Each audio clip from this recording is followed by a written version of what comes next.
जिनवो की टीम एक डंजन के अंदर जाती है। वहाँ पर उन लोग को काफी खतरनाक स्टैचू मिलते हैं जो कि उन सभी को मार रहे होते हैं। बाहर निकलने का उन्हें कोई भी रास्ता नहीं मिल रहा होता है। वहीं पर सॉन्ग जो कि टीम का लीडर होता है वो सभी से कहता है कि हिलना मत, अगर कोई भी हिलेगा तो ये स्टैचू वापस से हमले करने शुरू कर देंगे। ये सुनकर अब सभी लोग वहाँ पर वेट करने लगते हैं। जिसके बाद सॉन्ग जिन का शुक्रिया करता है और कहता है कि उस समय पर तुम स्टैचू की मूवमेंट को अगर नोटिस नहीं करते तो हम सभी लोग ही मारे जाते। तुमने हमें नीचे होने के लिए कहा, वो तुम्हें कैसे पता चला? तो जिन कहता है कि मैंने तो बस खतरे को सेंस किया। तभी वो सॉन्ग के हाथ को देखता है और देखता है कि वहाँ तो उसका हाथ होता ही नहीं है। सॉन्ग अब उसे कहता है कि क्या तुम मेरी मदद कर सकते हो खून को रोकने के लिए, जिस पर जिन मान जाता है और वो उसके हाथ पे कपड़ा बांधने लगता है। सॉन्ग कहने लगता है कि मैं जूहू की मदद तो ले लेता मुझे हील करने के लिए, लेकिन वो पहले से काफी ज्यादा डिस्टर्ब है। वो वीक माइंडेड है, इसलिए बी रैंक की हीलर होने के बावजूद भी वो सिंपल रेड को ज्वाइन करती है। मैंने भी काफी बार बी रैंक के मिशंस में पार्ट लिया हुआ है और इस स्टैचू को देखकर मैं बता सकता हूँ कि ये स्टैचू पक्का ए रैंक या फिर एस रैंक के होंगे। वो अब जिनको बताता है कि साइड में स्टोन के ऊपर कमांडमेंट लिखे हुए थे। पहला है भगवान को पूजो, दूसरा है भगवान की तारीफ करो, तीसरा है भगवान पर भरोसा करो। उस स्टोन पर यह भी लिखा हुआ था कि जो भी इन कमांडमेंट को पूरा नहीं करेगा वो जिंदा नहीं बचेगा। ये सुनकर जिन कहता है कि पत्थर में जिस गॉड की बात करी गई है लगता है कि वो गॉड वही बड़े वाला स्टैचू है। और अब अगले सीन में हम लोग एक लड़की को देखते हैं जो कि जिनवू की बहन की क्लास में थोड़ा लेट पहुंचती है। वो देखकर जिनवू की बहन यानी जीना उससे कहती है कि तुम कहाँ रह गई थी? तो वो कहती है कि मुझे एक काम आ गया था। जिसके बाद उसे कहती है कि तुम्हारा भाई एक हंटर है ना? तो जीना कहती है हाँ, लेकिन वो सिर्फ एक ई रैंक एडवेंचरर है, वो हमेशा ही इंजर्ड हो जाता है। पिछले बार भी वो बैंडेज इसमें लपेट कर आया था। वैसे तुमने क्यों पूछा? जिस पर वो कहती है कि ऐसे पूछ लिया, अगर मैं होती तो मेरी ऐसी हालत नहीं होती। अगले सीन में वापस हम लोग सॉन्ग को देखते हैं। वो कहने लगता है कि हम लोग अपने अपोनेंट को नहीं हरा सकते हैं, इसलिए जैसी सिचुएशन सेटल हो जाएगी हम लोग तब बाहर निकलेंगे। तभी एक हंटर कहता है कि मैं यहाँ पर बैठे बैठे मर नहीं सकता हूँ, मैंने हाल ही में एक बड़ी एसोसिएशन के साथ कॉन्टेक्ट बनाया है, मैं ऐसी जगह नहीं मर सकता हूँ, मेरी स्पीड बहुत ज्यादा तेज है, इससे पहले स्टैचू मेरे ऊपर हमला करे मैं भाग जाऊंगा। ऐसा बोलकर वो काफी तेज से भाग जाता है। वहीं पर सभी लोग उसे रोकने की कोशिश करते हैं पर वो रुकता नहीं है। और अब वो जैसे गेट के पास पहुंचने वाला होता है वो मूर्ति की आंखें अब चमकने लगती है और वो उसके ऊपर हमला कर देती है। उस हमले में उस हंटर की पूरी बॉडी जल जाती है, सिर्फ उसके पैर बच जाते हैं। ये देखकर सभी लोग डर जाते हैं। वहीं पर अब जिन वो सोचने लगता है कि स्टैचू हम लोग को कभी भी खत्म कर सकते हैं, लेकिन अभी तक इन्होंने हमें खत्म क्यों नहीं करा है? इस स्टैचू के पास इतनी पावर तो है, ये हमें खत्म कर सकते हैं। ये बाकी के मैजिकल बीस्ट से अलग है जो कि ब्लाइंडली हमला करते हैं। जिसके बाद अब वो उसी कमांडमेंट के बारे में याद करता है और अब वो सॉन्ग से पूछता है कि पहली कमांडमेंट क्या थी? जिस पर कहता है पहली ये थी कि भगवान को पूजो।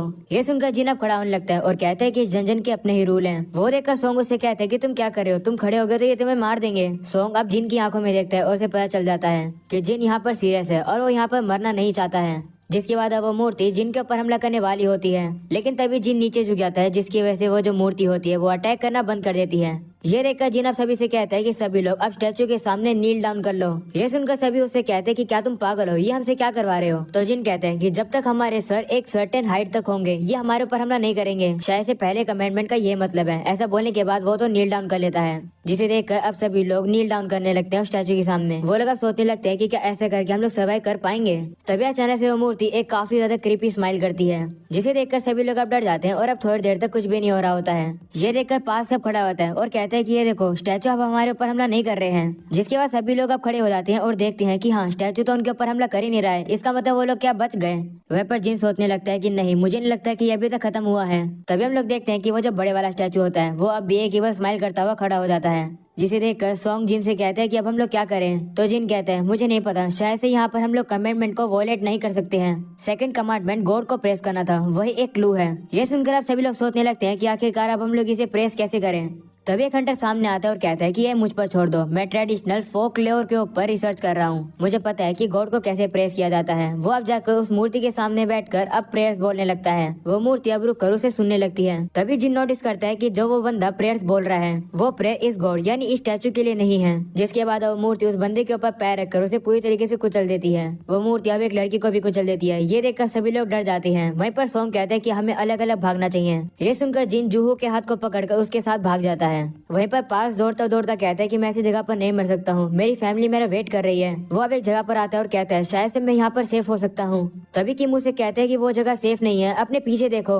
पार्की से पहले पीछे देख सके वो पीछे वाली मूर्ति उसके ऊपर हमला करके उसे काट देती है। वहीं पर अब जिन दौड़ता दौड़ता कहता है कि आखिरकार हम लोग किस चीज की प्रेस करें, ये मूर्ति तो एक डीमन है। वो अब कहने लगता है कि मैं जूहू को अबेंडन नहीं कर सकता हूँ, मुझे कोई ना कोई तो तरीका ढूंढना होगा। वो अब मूर्तियों को अच्छे से चेक करने लगता है। जैसे कि काफी सारी मूर्तियों के हाथों में वेपन्स होते हैं, लेकिन कुछ मूर्तियों के हाथ में म्यूजिकल इंस्ट्रूमेंट होते हैं। वो देखकर वो सभी से कहते हैं कि सभी लोग जाकर उन स्टैचूज के नीचे खड़े हो जाओ जिनके हाथ में म्यूजिकल इंस्ट्रूमेंट है। तो वो लोग भी ऐसे करते हैं। वो अब जाकर उन म्यूजिकल इंस्ट्रूमेंट वाले स्टैचू के नीचे खड़े हो जाते हैं और वो वाली म्यूजिकल मूर्ति उनके ऊपर हमला नहीं कर रही होती है। किम भी अब जाकर एक मूर्ति के पास बैठ जाता है जिसके पास म्यूजिकल इंस्ट्रूमेंट होता है। वो अब थोड़ा सा रिलैक्स हो जाता है। वहीं पर जैसे जिन और जूहू एक स्टैचू के पास पहुंचते हैं, वो स्टैचू म्यूजिक बजा ही नहीं रहा होता है। उसे देखकर जिन समझ जाता है कि स्टैचू के सामने किसी एक ही पर्सन को खड़ा होना होगा। वो जूहू को वहीं खड़ा छोड़कर अब दूसरे स्टैचू की तरफ दौड़ने लगता है। ये चीज वो मूर्ति देख लेती है और उसका पीछा करके उसको पैर मारने वाली होती है, लेकिन वो एक छलांग लगाकर उस अटैक से बच जाता है।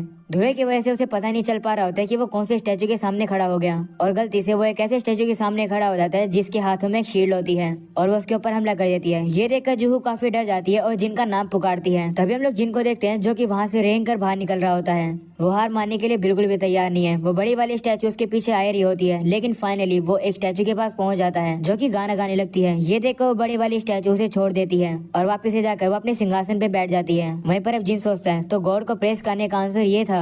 वो बड़ी वाली मूर्ति अब शांत हो जाती है। उसे देखकर जूहू जिन के पास आती है और वो ये देखकर शौक हो जाती है कि जिन ने अपना पैर गवा दिया है। और अब अगले सीन में जिन के मना करने पर भी जूहू उसके पैर को हील कर रही होती है। वो उसे कहती है कि मैं तुम्हें ठीक करके रहूंगी। वहीं पर उसकी इतनी ज्यादा एनर्जी लग जाती है कि उसके मुंह से भी खून निकलने लगता है। सभी लोग वहीं पर खड़े होते हैं। तभी किम कहता है कि ये सारी गलती हमारे कैप्टन सॉन्ग की है जिसने यहाँ पर आने का डिसीजन लिया। ये उसका कर्मा है। सभी लोग किम से कहते हैं कि तुम्हें क्या कह रहे हो। वहीं पर सॉन्ग कहता है हाँ तुम सही कह रहे हो, फाइनल डिसीजन तो मेरा ही था यहाँ पर आने का, इसलिए मैं सारी रिस्पॉन्सिबिलिटी उठाता हूँ। वहीं पर अब जिन सोचने लगता है कि बहस करने का समय नहीं है, अभी भी एक कमिटमेंट बचा हुआ है। तभी हम लोग उस बड़ी मूर्ति को देखते हैं जो कि अपना हाथ उठाती है और अब जमीन में से एक अल्टर बाहर आ जाता है। उसे देखकर जिन कहते हैं कि ये तो अल्टर है, इसका यूज गॉड के लिए सेक्रीफाइसेस करने के लिए किया जाता है। थर्ड कमिटमेंट लिखा था कि गॉड पर विश्वास करो। ये सुनकर किम कहता है तो हम लोग को किसी को सेक्रीफाइस करने की जरूरत है। वो अब सॉन्ग से कहते हैं कि हम तुम्हें सेक्रीफाइस करेंगे क्योंकि तुमने खुद ही कहा कि तुम सारी रिस्पॉन्सिबिलिटी उठाते हो और तुम्हारी वजह से हम लोग यहाँ फंसे हैं। किम सभी की बात मान नहीं रहा होता है। वहीं पर सॉन्ग भी अपनी गलती एक्सेप्ट कर लेता है और सल्टर के सामने आकर खड़ा हो जाता है। वहीं पर अब जिन सोचने लगता है कि सिर्फ उसी की गलती नहीं है बल्कि हम सभी लोगों ने वोट किया था यहाँ पर आने के लिए। तभी सॉन्ग के सामने एक फायर जलने लगती है। ये देखकर वो जिन से कहते हैं कि क्या मुझे अब कुछ करना है। तो अब जिन सोचता है कि क्या स्टैचू को कोई लिविंग सेक्रीफाइस नहीं चाहिए। वो अब कुछ हंटर से कहता है कि मुझे वो अल्टर चेक करना है, क्या तुम लोग मुझे वहाँ ले जा सकते हो।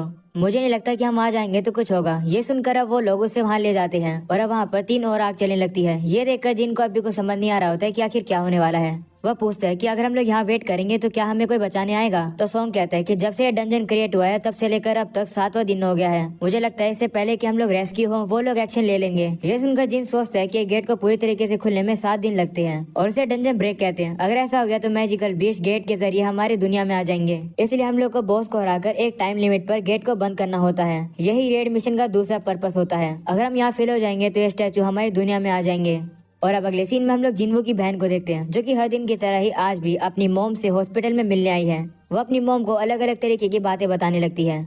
और अब अगले सीन में वापस हमें डंजन का सीन दिखाया जाता है जहाँ पर जिन किम और जूहू से कहते हैं तुम लोग भी यहाँ आ जाओ, जिससे कि हम लोग फ्लेम्स को कोरेस्पॉन्डिंग नंबर से जला पाएंगे। तभी हमें पता चल पाएगा कि क्या होगा। ये सुनकर वो लोग भी वहाँ पर आ जाते हैं और 2 फ्लेम्स अब वहाँ पर चलने लगती है। और अब अचानक से अल्टर में से चिंगारी आती है जिसकी वजह से वहाँ पर सर्कल में ब्लू फ्लेम्स चलने लगती है। और अब अचानक से वहाँ का डोर ओपन हो जाता है। वो देखकर वो लोग सोचते हैं कि क्या अब हम लोग बाहर जा सकते हैं या फिर ये कोई ट्रैप है। और अब धीरे धीरे करके ब्लू फ्लेम्स वहाँ से गायब होने लगती है और अब काफी सारे स्टैचू चलकर अब उनकी तरफ आने लगते हैं उन्हें खत्म करने के लिए। ये देखकर सभी डर जाते हैं और कहते हैं कि हम अब क्या करें। तो जिन अब सभी लोगों से कहते हैं कि इन सभी लोगों की आंखों में देखो, अगर तुम नजर हटाओगे तो ये और ज्यादा पास आते जाएंगे। ये गेम की तरह इस स्टैचू को देखते रहो। सभी लोग अब स्टैचू को देखने लगते हैं और वो स्टैचू वहीं पर रुक जाते हैं। लेकिन एक लड़की ज्यादा देर तक स्टैचू को नहीं देख पा रही होती है। वो काफी डर जाती है और सीधा भागकर एक गेट के बाहर निकल जाती है, जिसकी वजह से उसकी जो फ्लेम होती है वहाँ से गायब हो जाती है और अब गेट थोड़ा सा बंद होने लगता है। ये देखकर सॉन्ग कहता है कि आखिर ये क्या है। वो तो बाहर निकल गई और डोर थोड़ा सा बंद हो गया।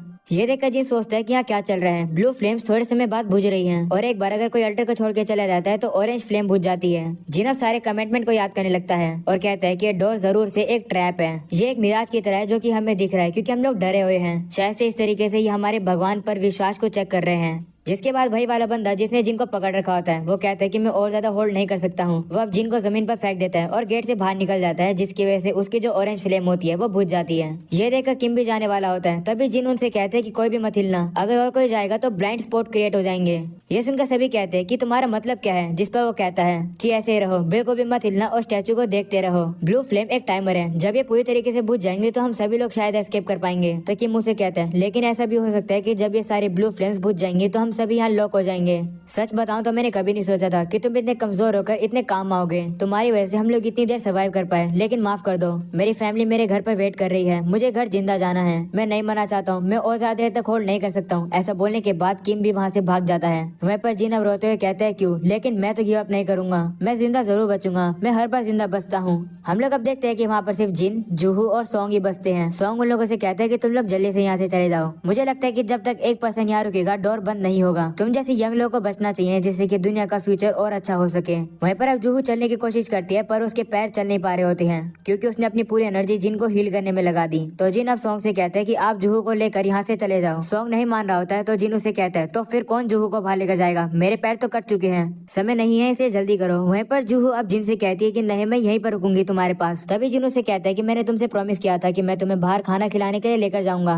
वो उसे वही मैजिक स्टोन देता है जो कि पहली बार उसे मिला था। वो उसे वो देकर कहते हैं कि इसका यूज करना और कुछ खरीद लेना खाने के लिए, जब मैं यहाँ से बाहर निकल जाऊंगा तो मैं तुम्हें और पैसे दे दूंगा। तो जूहू उसे कहती है मजाक मत करो। तभी सॉन्ग अब उसकी गर्दन पर चौक मार देता है और उसे बेहोश कर देता है और कहते हैं माफ करना, लेकिन हमारा समय खत्म होता जा रहा है। जिन भी अब सॉन्ग से कहते हैं कि जूहू को सेफली यहाँ से ले जाना, तो सॉन्ग भी मान जाता है और अब वो जूहू को वहाँ से ले जाता है, जिसकी वजह से वहाँ पर जो 2 और फ्लेम्स होती है वो बुझ जाती हैं। जिन अब खुश होकर कहता है कि अच्छा है कि सिर्फ अब मैं ही मरूंगा, अगर मुझे पता होता तो मैं और ज्यादा इंश्योरेंस ले लेता। वो मूर्ति अब उसके पास आने लगती है तो जिन अब साइड में पड़ी स्वॉर्ड को उठा लेता है और कहता है कि मरते मरते मैं एक स्टैचू को तो खत्म करके ही रहूंगा। जिसके बाद एक मूर्ति उसके ऊपर काफी जोर से हमला करती है, लेकिन जिन उसके अटैक से बाल बाल बच जाता है। लेकिन अब दूसरी मूर्ति उसे उठाकर फेंक देती है। जिन अब कहने लगता है कि हमेशा से ही मैं कमजोर रहा हूँ, उसकी वजह से लोग हमेशा मेरी बेइज्जती करते रहते हैं। मैंने हमेशा ट्राई किया है अपना बेस्ट देने के लिए, मैं भी ताकतवर बनना चाहता हूँ लेकिन नहीं बन सकता हूँ। जिसके बाद हम लोग देखते हैं कि वो मूर्ति उसे इतना ज्यादा मार देती है कि उसके हाथ पैर तक कटने लगते हैं। जिन अब कहने लगता है कि मैं इतने समय से खुद से ही सर्वाइव करता आ रहा हूँ, हम सभी इंसान एक जैसे हैं, सभी लोग अपना फायदा देखते हैं। किम ने जो कुछ भी मेरा शुक्रिया करा वो सब एक नाटक था,